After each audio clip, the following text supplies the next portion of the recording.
nosso assunto hoje, deixa eu abrir o slide aqui, ele é sobre os povos africanos. A gente vai falar um pouquinho agora sobre os povos africanos que eles existiam na África e tentar delimitar um pouquinho como é que estava a África antes dos europeus. Inclusive, esse é o título de um dos vídeos que eu coloquei para vocês lá. A África e os africanos antes dos europeus. E vamos pensar nisso um pouco. O que nós chamamos de África, que na verdade, veja, não é nem uma palavra inventada pelos africanos, era como os romanos chamavam aquela região do norte, né, ao norte da Europa.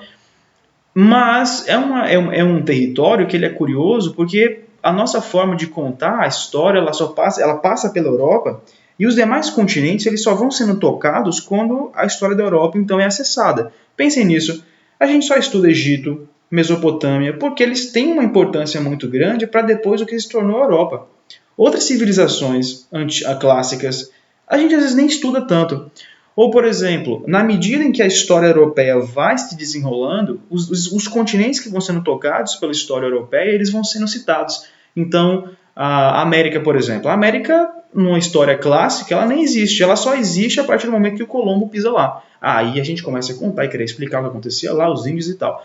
A tentativa, tentativa não, é lei isso, não é uma tentativa minha, é uma questão mesmo de legal, é contar a história da África e da América de maneira individual. Até agora, então, a gente tocou a África em vários momentos. A gente falou, por exemplo, da África durante o surgimento da espécie humana. Vocês se lembram que o surgimento do Homo sapiens sapiens ele acontece na África. O surgimento dos ancestrais, os primeiros exemplares do gênero Homo, eles surgem na África. Então, a gente tem uma série de momentos em que a África assume o protagonismo no nosso estudo.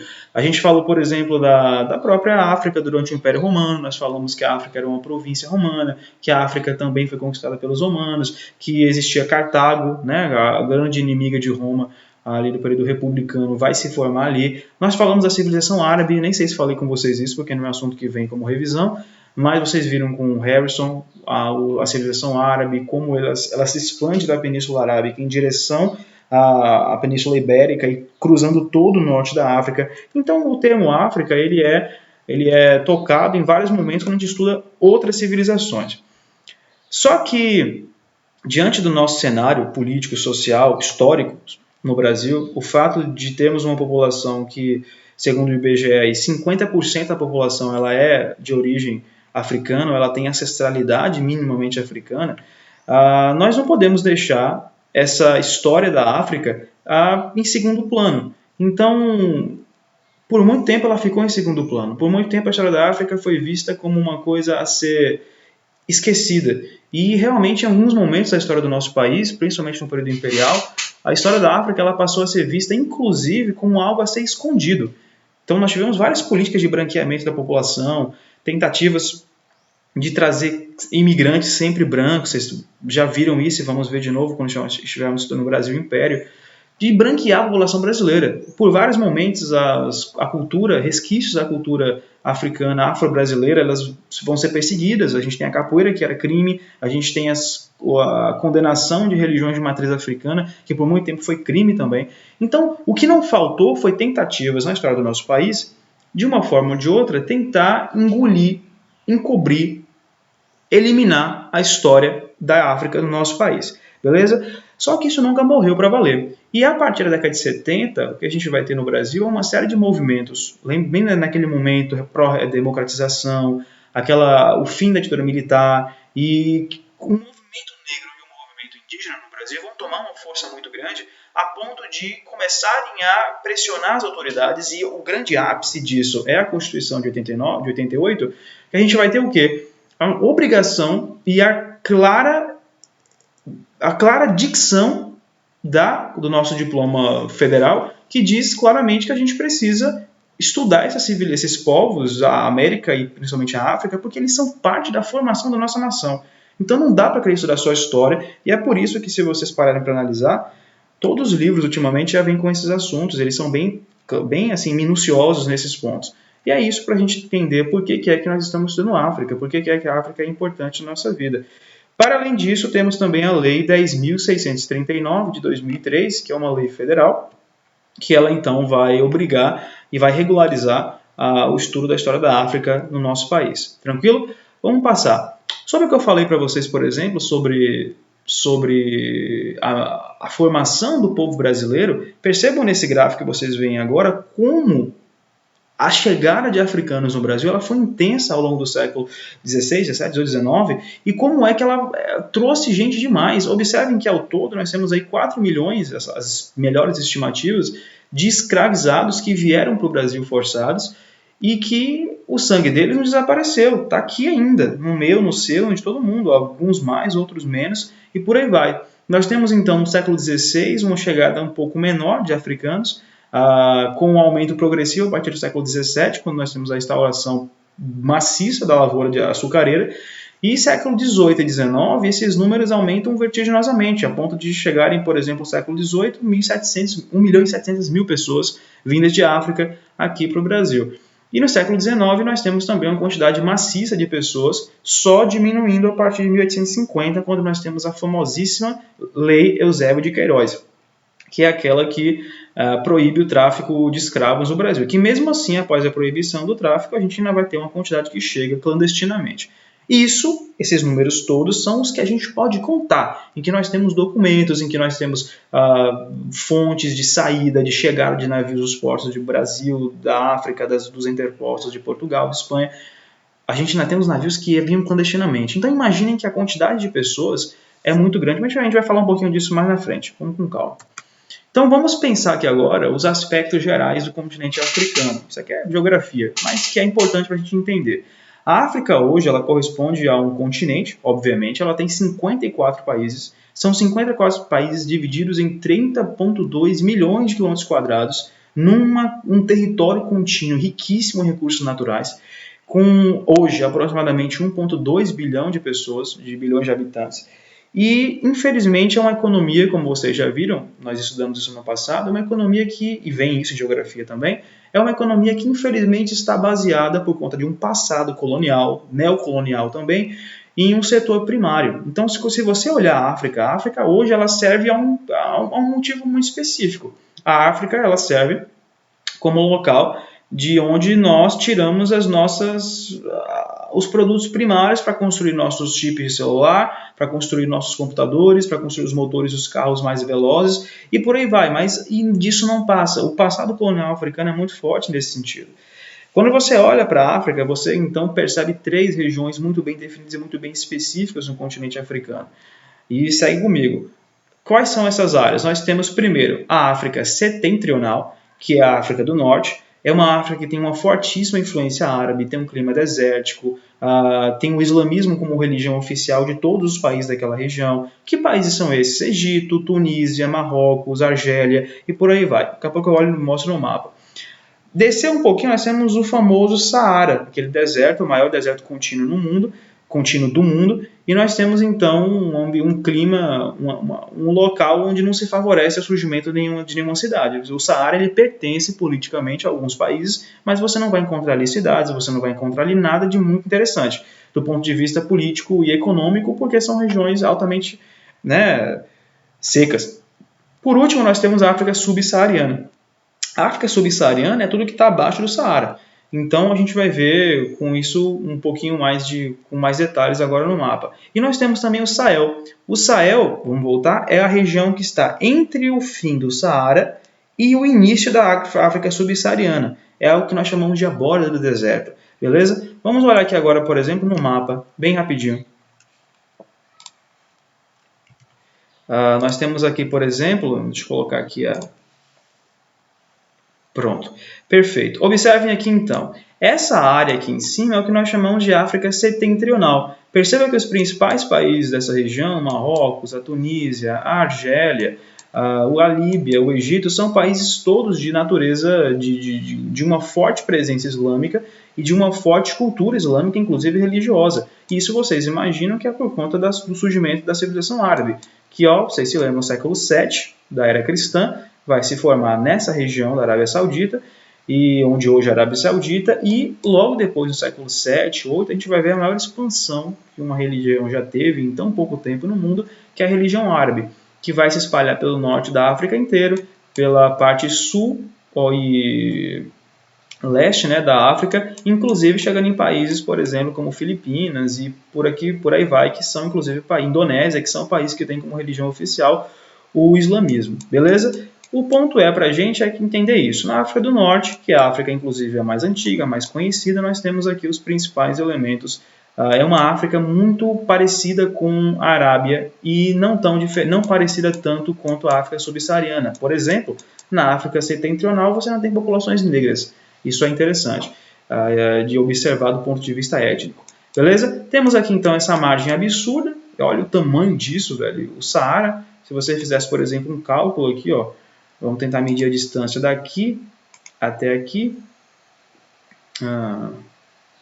Aí nós teríamos aí quantos? 5.500 quilômetros de uma ponta a outra de deserto seco e puro e total. Então isso é bem chamativo, né? Inclusive o Saara nunca nem sempre foi deserto. Você encontra com facilidade no Saara, por exemplo, ossadas de grandes animais marinhos, de baleias, porque toda essa região já foi um mar em algum momento, mas esse mar secou durante as últimas glaciações e por aí vai. Beleza? Mas isso aqui não é aula de história antiga, vamos voltar aqui. Saindo aqui do Saara, vocês percebem nessa zona de transição entre os desertos e a mata tropical, entre florestas tropicais, nós temos o que nós chamamos de Sahel, que é a borda da mata. Vários países se localizam aqui e várias civilizações, inclusive as que a gente vai falar hoje, elas se organizam aqui também nesse meio espaço. Tranquilo? Nós temos depois disso, a partir disso, África do Norte, Saara, Sahel e aqui daqui para baixo o que nós chamamos de África subsaariana, ou seja, a África do Sul ou a África Austral, como também pode ser dita. Então é uma região que vocês percebem que ela é muito diversa do ponto de vista morfoclimático. São regiões onde você tem desde florestas tropicais, inclusive se você passar uma linha iguaizinhas do que nós temos aqui no sul da Bahia, por exemplo. Na verdade, se você der um rolê na Angola, por exemplo, você não vai sentir nenhuma diferença em relação ao clima nem à vegetação. É basicamente a mesma coisa, mesmo estando com um oceano inteiro de diferença, né? E é isso. Vamos agora analisar, uma vez que a gente já passou pelas características geográficas e morfoclimáticas da África, voltemos então aqui para o nosso slide. Simbora. Pronto. E tranquilo? E infelizmente, a despeito, né, do que a gente vem visto aí nos últimos anos, desde o processo de independência dos países africanos, a despeito das grandes transformações, da diminuição da pobreza, da fome, nós ainda temos nessas regiões uma quantidade muito grande de mortandade que vem de várias causas. A gente percebe doenças transmissíveis, malária, HIV, nós temos também a pobreza extrema, que infelizmente ainda é muito forte no continente africano. Então, assim, vocês devem imaginar que a África é um continente complicado do ponto de vista, ao mesmo tempo que tem tantas potencialidades, ela tem tantos problemas, né, que vêm com ela de tanto tempo. Mais uma vez, o mapa dos domínios morfoclimáticos, que nós acabamos de explicar, Saara, Sahel e África subsaariana. E aí nós temos a divisão política da África atual, 54 países. E o próximo mapa é interessante porque olha o contraste do próximo mapa com esse mapa. Essa daqui é a divisão política da África. Olha o próximo mapa, é a divisão étnica da África. Vocês percebem como é louco isso aqui? Olha, se nós fôssemos colocar em cada região da África o seu fazer na África, em cada região, um país respectivo à etnia que habita naquela região específica, nós teríamos 150 países no mínimo na África, talvez mais. E todos os grandes problemas, não vou dizer que são todos, mas boa parte dos problemas que a gente enfrenta na África hoje, eles são decorrentes de uma forma ou de outra da forma como a África foi dividida de maneira injusta, de maneira idiota, de maneira escrota, perdoe-me o termo, pelos países europeus durante o imperialismo, mas isso nós já estudamos. E vocês sabem, então, como é que funciona. Do ponto de vista étnico, então, percebam como a África é extremamente diversa. Extremamente diversa. As culturas que habitam aquela região, elas podem ser, de certa forma, agrupadas, embora elas sejam tão diferentes, mas elas podem ser agrupadas através da origem, digamos assim, linguística, da similaridade linguística das falas. Então nós temos vários, mas eu separei 3 aqui específicos para vocês, porque 2 deles são importantes para o estudo do Brasil, porque são os principais grupos que vão sair da África e ser trazidos para o Brasil na forma de escravos. Então nós temos a África Ocidental, ou chamada de Costa dos Escravos, ou, por exemplo, de Côte d'Ivoire, Costa do Ouro, né, pelos franceses. Então a gente vai ter uma série de culturas que vão nascer ali, Yorubá, Nagô, Gé, Fon, Zeuê, Fanti Achante, uma série de povos específicos.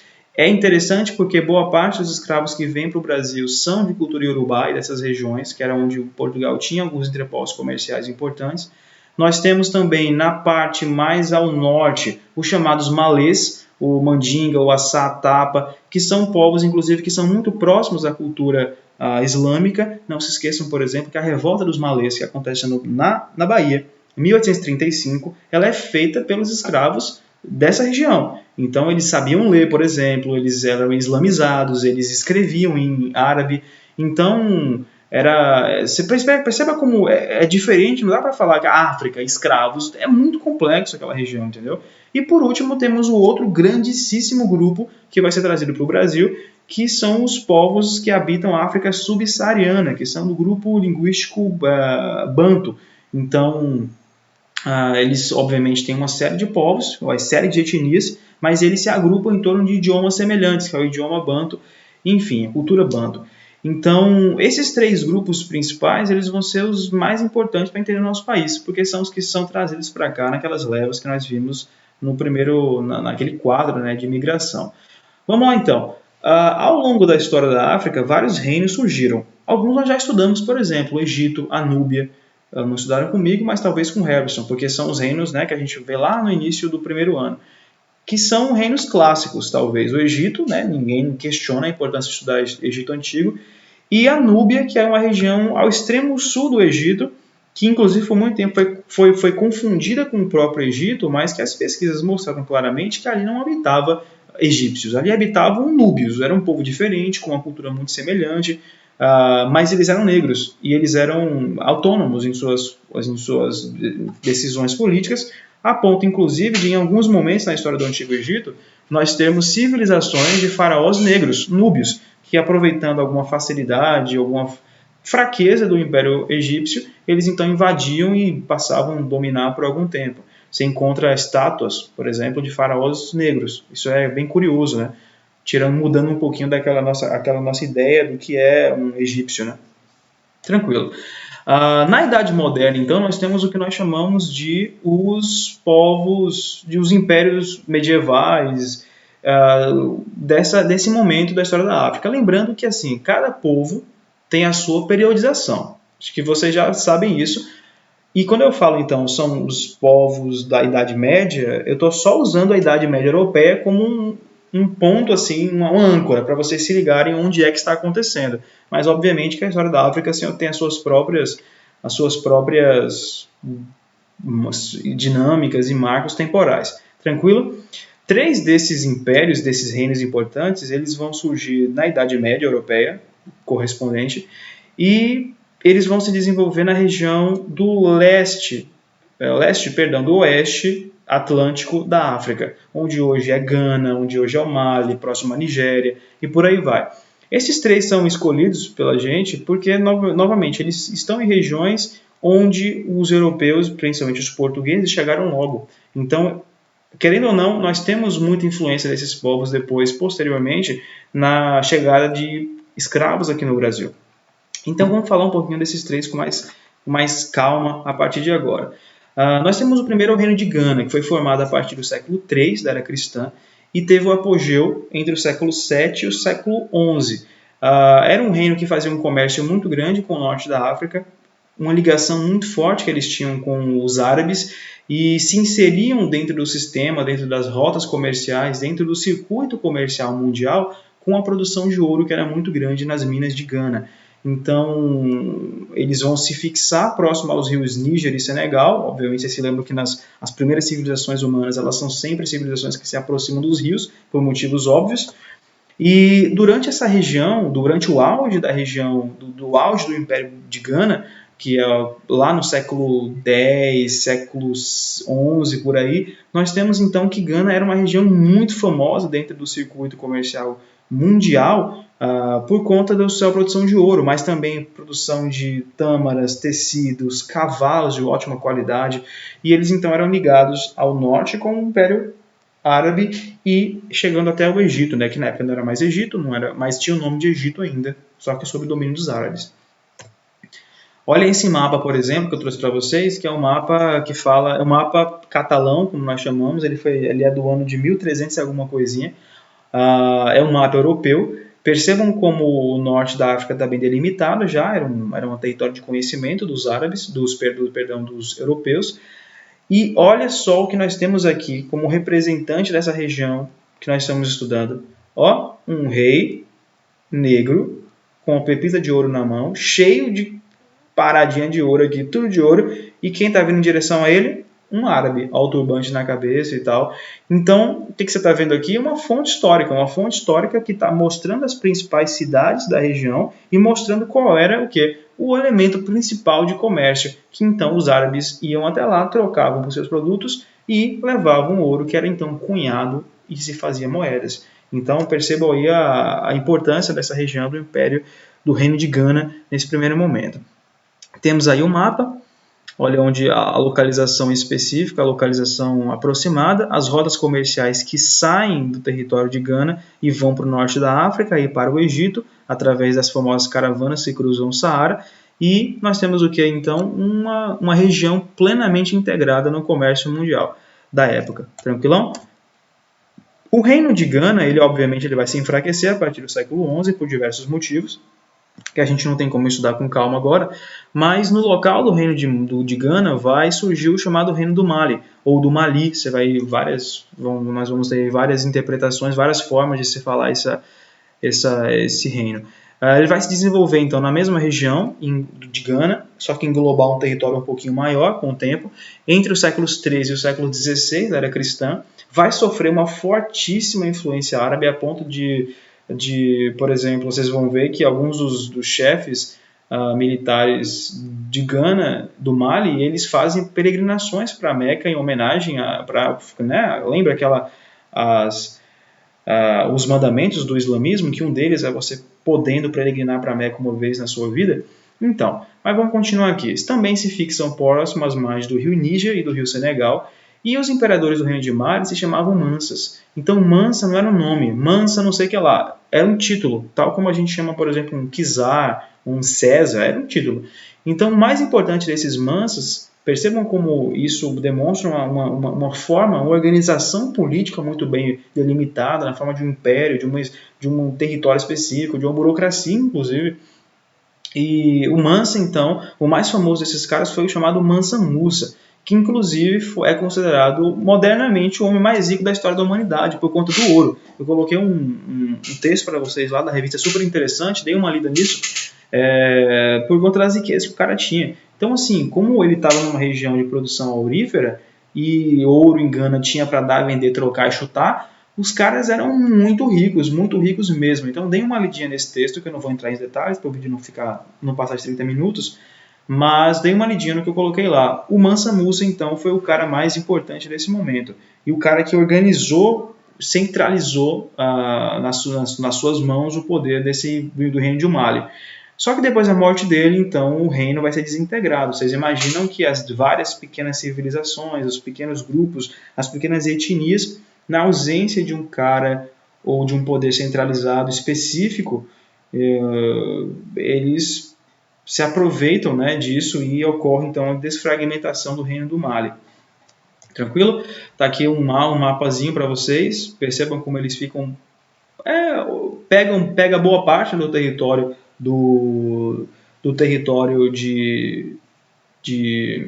do anterior, né, que é o reino de Gana, mas também se expande um pouquinho mais. Beleza? O próximo, então, que vai se organizar depois desse período é o Império Songhai, que também vai estar no mesmo ambiente, no mesmo local, mas também vai se expandir um pouco mais. Vai se desenvolver a partir do século XV e se estende desde o Atlântico até o Lago Chad. Olha o mapa aqui, desde o Atlântico até o Lago Chad, praticamente, em toda a bacia do Rio Níger e do Rio Senegal. Tranquilo?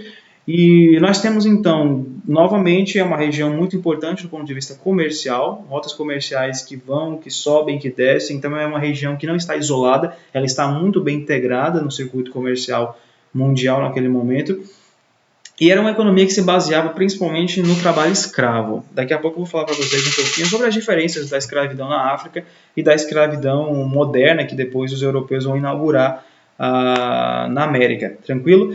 E eles utilizavam o que nós chamamos de cauris. Os cauris são uma conchinha, é uma concha de um molusco que não é tão comum de ser encontrado, mas que era um elemento de troca, servia como moeda de troca, entende? Os núcleos urbanos do Império de Songhai eram extremamente desenvolvidos. Para vocês terem ideia, quando a gente estuda a Idade Média Europeia, a gente fala que as primeiras universidades, né, surgiram na Europa, na Itália. A primeira universidade é de Bolonha, em 1215.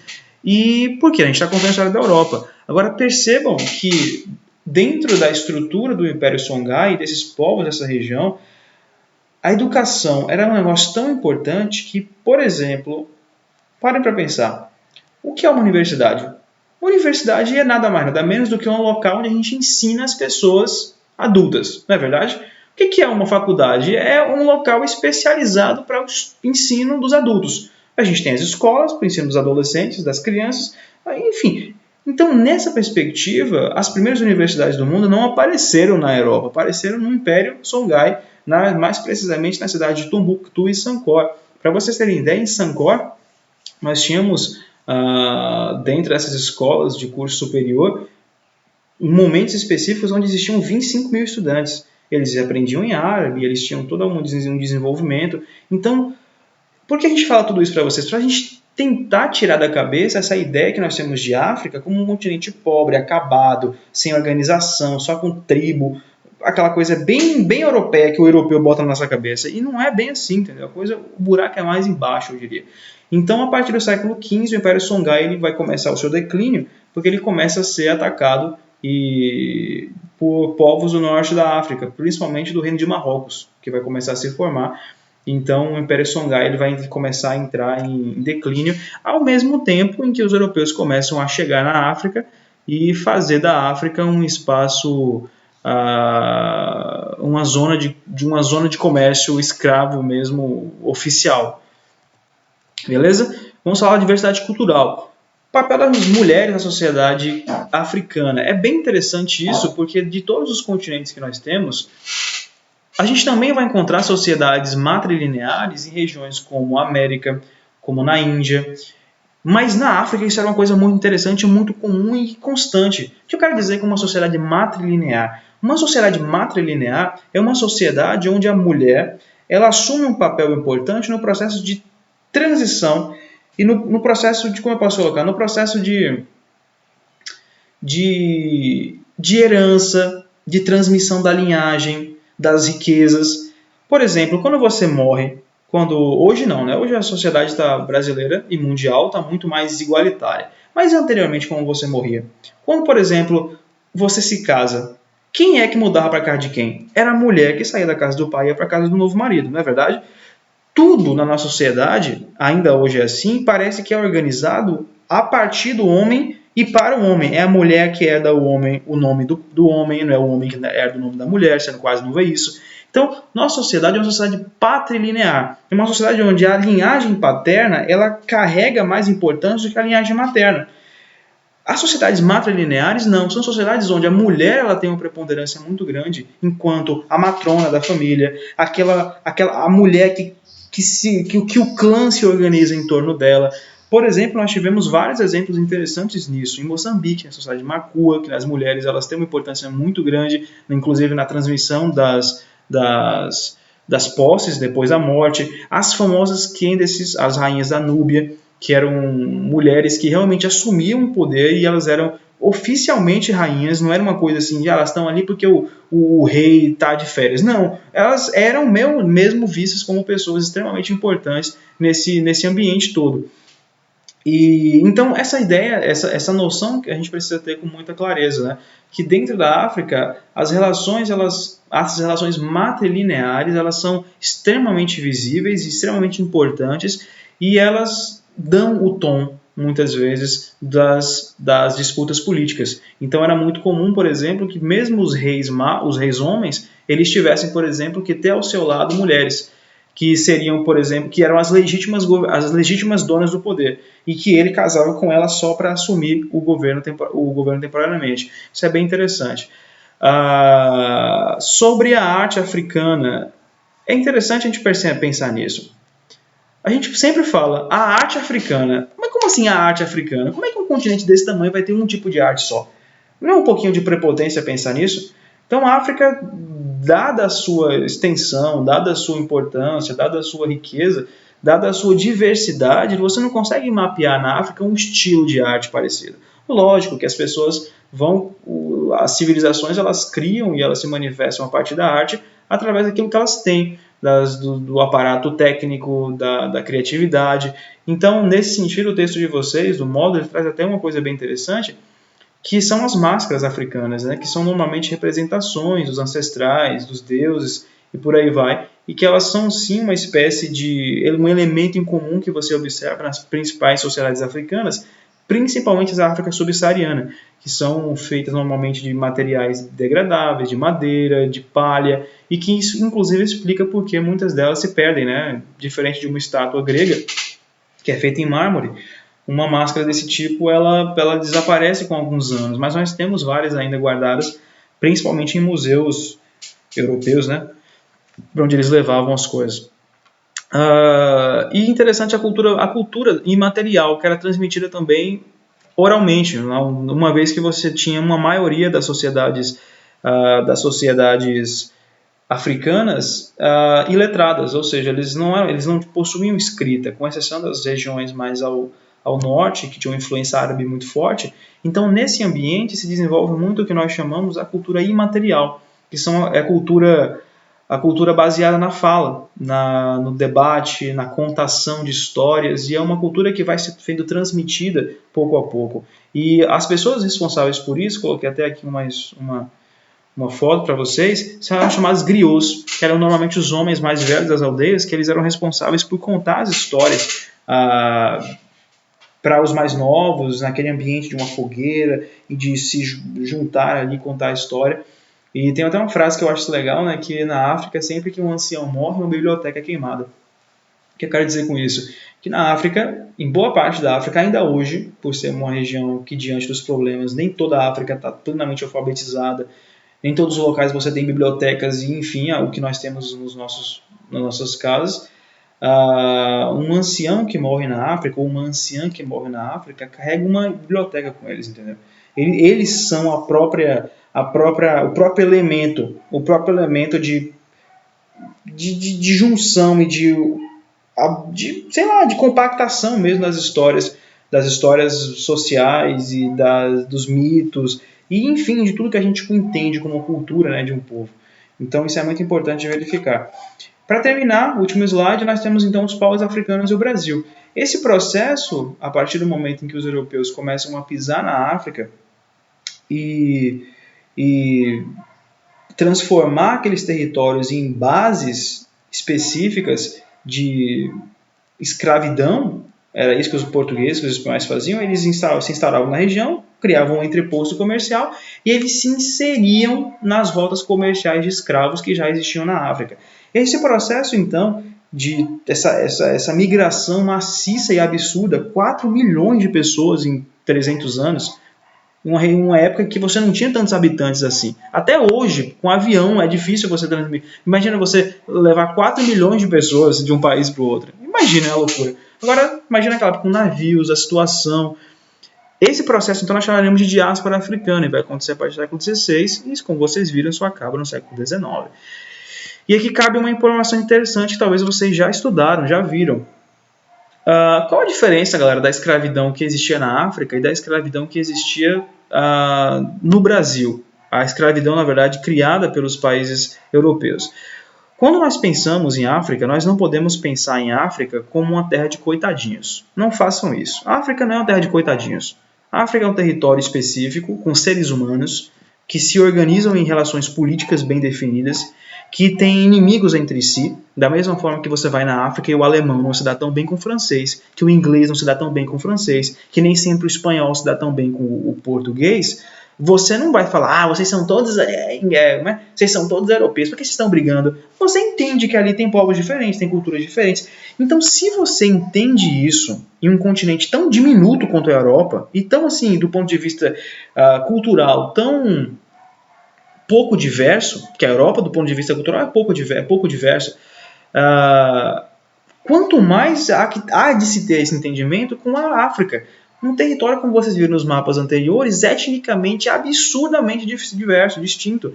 Então isso tem que estar muito claro na tua cabeça. Por que eles brigam entre si? Porque eles são seres humanos, velho. Porque são civilizações distintas. Porque são costumes distintos. São interesses econômicos distintos. E eles brigam sim, como todo ser humano briga entre si. Então não é terra de coitadinho.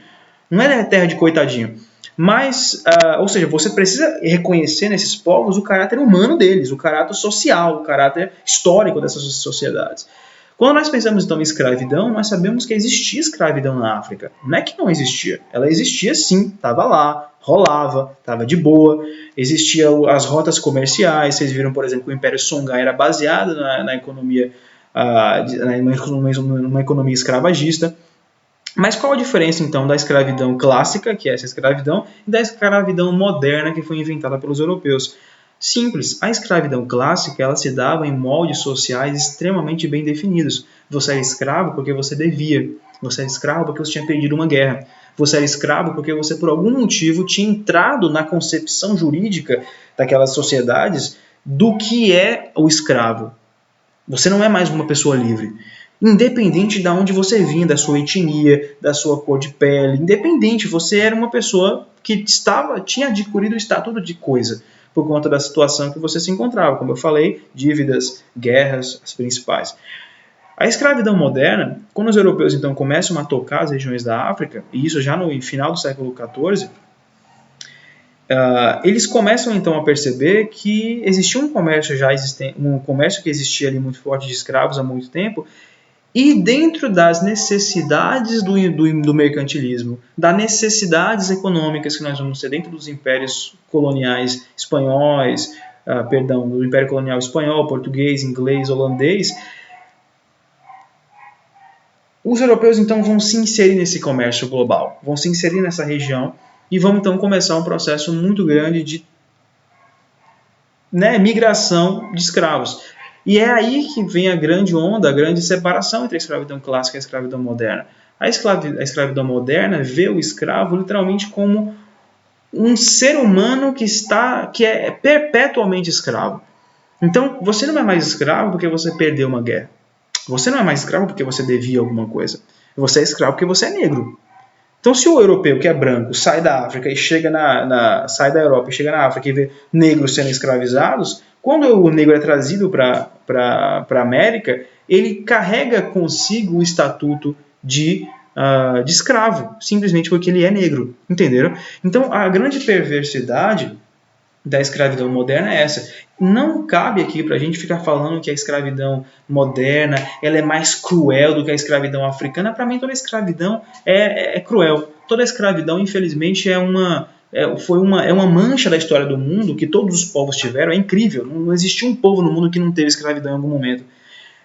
É uma mancha na nossa história enquanto espécie, mas que ela existiu também na África e foi aprimorada pelos europeus, então, com a transformação do comércio de escravos em um comércio realmente constante e irrestrito de vidas, de pessoas que simplesmente por terem uma cor da pele negra eram vistas por si só como escravos.